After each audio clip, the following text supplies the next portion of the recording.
totoong legit yung platform na to. Na-approve ako sa 20,000 pesos. Mababa yung interest. Less than 5%. Totoo siyang installment, guys. Safe na safe po yung loan platform na to. Kaya kung gusto nyo malaman kung ano siya, paano i-activate, paano magkaroon, then keep watching kayo mga best.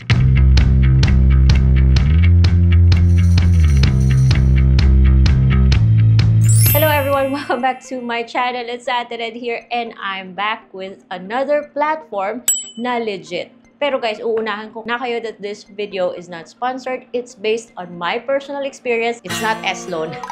Huwag na nating patagalin pa yung loan platform SeaBank Credit. Nabigla na lang ako guys na nakatanggap ako ng email na sinasabi na pwede ko na daw siyang i-activate. Siyempre, kinakabahan ako kasi invite pa lang naman yan, pre-approved. Subject to bank approval pa yan. But, needless to say, naglagin ako dun sa aking SeaBank account. And by the way, SeaBank pala is a bank regulated by Bangko Sentral ng Pilipinas. So, it's legit. Pag nakatanggap kayo ng ganitong offer, guys, sa front page ng app nyo, makikita nyo tong SeaBank Credit. Actually, nag-offer siya ng up to 100,000 pesos na credit limit. But, diba, syempre, depende po yan sa bank kung magkano na-approve sa'yo. Ito naman, fast approval daw, instant cash withdrawal. O, diba, bongga, yun yung gusto natin eh. So, there are many ways to activate this. Pwede mo siyang i-click yung SeaBank Credit dun or yung apply now. At doon mo makita, S-Loan vibe siya guys kasi magkasing kulay sila, pares yung presentation. So, you can get up to 100,000 daw. And syempre, mag-a-agree ka sa terms and conditions, i-click mo apply now. But bago tayo papunta doon, yung benefits nito is an easy application with no physical documentation. Syempre naman, kasi nag-submit ka na ng documents mo, ng ID mo, nung nag-create ka ng SeaBank account, diba? Instant cash to your SeaBank account. Agad, nakakash po siya. And SeaBank merong ATM, pero that's not our main concern. Basta yung importante, convert to cash ka agad siya. Fixed monthly add-on interest rate of 2.95% and zero processing fees. O, diba sabi ko sa inyo, mababa po yung interest niya. Activate your account, withdraw your loan, and automatic repayment on your due date. O, ayan. So, i-click mo syempre yung apply now to proceed with the activation.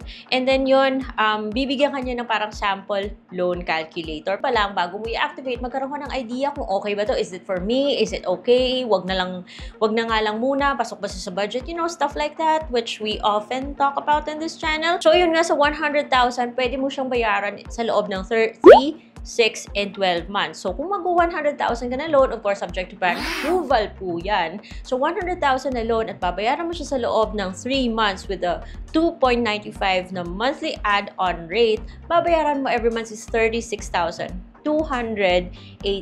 Of course, mas magaan kung mas matagal yung term, but take note na kung matagal din yung term, laki rin yung pupunta sa interest. But 2.95, hindi na ako magre-reklamo mga guys. So, kung dun ka naman sa 12 months at 100,000 yung loan mo, 11,283 po. This is just loan calculator, subject to bank approval po siya. Kiklik mo yung apply now to proceed with the actual process of activation. At syempre, meron na siyang mga information na andun. Kasi nung nag-create ka ng SeaBank account, these are, you know, dun galing yung information na yun. Pero baka kailangan mong i-update. That's why you have to go through it again. Industry, monthly income, company name, marital status. Kung may kailangan ko i-correct, this is your chance. Sa baba, kailangan po niya ng dalawang contact. But don't worry, safe naman yung information natin kasi regulated naman to ng Bangko Sentral, diba? At alam mo guys, pag nagre-reklamo kayo sa Bangko Sentral, ang bilis kaya nilang mag-action. Kaya, safe para sa akin yung mga apps na regulated by Bangko Sentral ng Pilipinas. So, ayun, dalawang contact details lang po yung kailangan niya. Siyempre, dahil kukunin mo yan dun sa phone book mo, hihingi po si SeaBank ng access sa phone book mo. Pero dalawa yung bibigay mo, guys. So, ayan, just for the record, by the way, guys, before ako mag-activate, I have about 4,000 pesos na laman ng SeaBank ko that wala, nagsisave lang ako guys. Diba? Siyempre, save din pag may time. We'll get to that later. Nagkaroon kasi ako ng issue. So, na-exit siya. You will continue where you left off. So, I click resume and doon ako napunta sa contact. Click ko ng submit application. Naghintay lang ako ng a couple of minutes.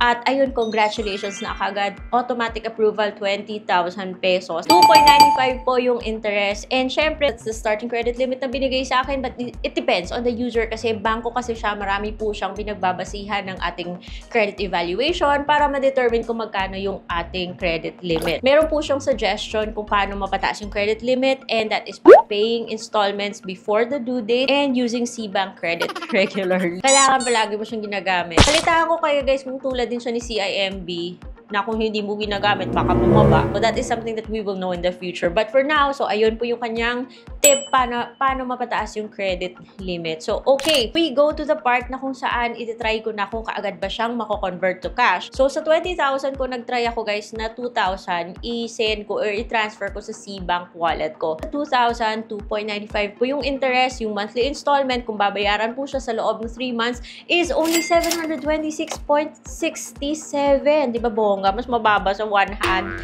at sa pala. Mas mababa pa siya kay Bill Is, guys. Ayun, mag-a-agree ka po sa agreement and disclosures, at if you proceed, magpapadala po siya ng OTP and mag-facial verification siya. I think they do this the first time na withdraw ka, or I think randomly kasi i-encounter ko rin yung ganito sa S-loan ko eh. Anyway, I went on with it. Sinunod ko lang instruction niya na wala po dapat mask, and then make sure that your environment is well lit or maliwanag, and then start facial verification. Ginawa ko yon at kaagad ko pong natanggap sa aking C-Bank na account. Now, from there, pwede mo siyang i-transfer sa GCash mo or any other e-wallet or another bank account. Napakadali. I know paano magkaroon ng C-Bank credit. C-Bank credit, it's a product of C-Bank. Bank na marami po siyang features, and one of that is that your deposit earns higher interest than mga normal banks. Guys, save din pang by time kasi usually pag bank, nag-o-offer po sila ng utang or loan kapag meron kayong deposit. And that is why, na nag-save muna ako until hindi ko nga nag-expect na pag na 4,000 lang yung laman ng aking C-Bank. Kung ano yung sobra ng aking S-Pay wallet, sinisave ko dun sa C-Bank. Hanggang sa umabot siya ng 4,000. At hindi ko na-expect na sa 4,000 ko lang na deposit is nagkaroon ako ng offer. And of course, it is also worth noting na siguro nakikita rin ni C-Bank yung performance mo or yung the way you handle your S-Pay wallet. Your S-Pay later and your S-loan. Kaya dapat good payer ka rin siguro sa mga ganong mga products, because I think yun nga, related po sila guys. Dapat po merong C-Bank account, of course. Kung kailangan mag-initial deposit dito, so I already created a video kung paano mag-create ng C-Bank account. It's very useful guys sa mga walang mga bank account dyan. Kung hinihintay nyo, mag-create na kayo ng C-Bank account. Hindi nyo kailangan pumunta ng bank. Bahay nyo lang, basta may internet lang kayo, may one valid ID, pwede na kayo magkaroon ng C-Bank na account. So for the step-by-step process ng pag-create ng C-Bank account, you can check a previous vlog of mine, and ito po, hanapin lang yung link sa baba, because this video is just about C-Bank credit, kung paano ko siya inactivate. Yung best tip ko lang dito is guys, mag-save lang po tayo para ma-make sure na eventually magkaroon ng offer. Hindi siya tulad ng ibang apps na humihingi pa ng access sa SSS mo.